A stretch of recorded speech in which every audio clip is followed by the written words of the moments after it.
মাগুর মাছের মশলা জাল করলাম। মশলা জাল বলতে মানে সব মশলা একদম ভালোভাবে কষিয়ে, মাছ আলাদাভাবে কষিয়ে মাখো মাখো করে ঝোল করলাম। এটাকেই বলে মাগুর মাছের মশলা জাল।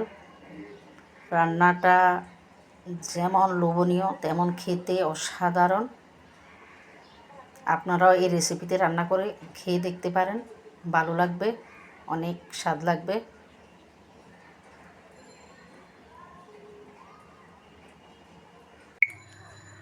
মাগুর মাছ, একদম দেশি মাগুর মাছ এখন কেটে নিব।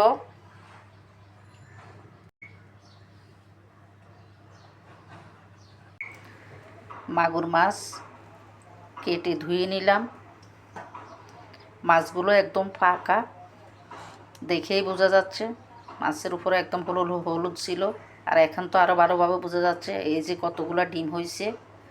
শিং মাছ বা মাগুর মাছের ডিম সবসময় কালো হয়। এই যে কালো কালো ডিম, মাগুর মাছের ডিম। এগুলা তেল তেল হয়েছে, ডিম হয়েছে পেটের মধ্যে। একদম পাকা মাগুর মাছ। মাছ মশলা দিয়ে মেখে নিলাম, এখন ভেজে নিব। মশলা বলতে লবণ, হলুদ, মরিচ সব কিছু দিয়ে মেখে নিলাম। মাছগুলো ভেজে নিলাম।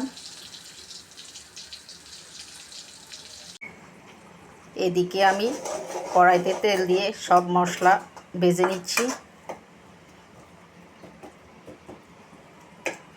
সব মশলা বলতে এখানে আছে পেঁয়াজ, রসুন, আদা, জিরা বাটা, লবণ, হলুদ, মরিচ। এখন সব কষিয়ে নিচ্ছি। এই শিং মাছ বা মাগুর মাছ একটু মশলা দিয়ে রান্না করলে ভালো হয়, কারণ এগুলোর গায়ের মধ্যে আলাদা একটা গন্ধ আছে, তবে খেতে অনেক টেস্ট। তাই একটু মশলা দিয়ে রান্না করলে ভালো হবে, রান্না ভালো হয় সব সময়। মশলা কষানি হয়ে গেছে, তেল ছেড়ে উপরে আসছে। ঝোল দিয়ে দিলাম, দিয়ে দিচ্ছি কষানো মাছ।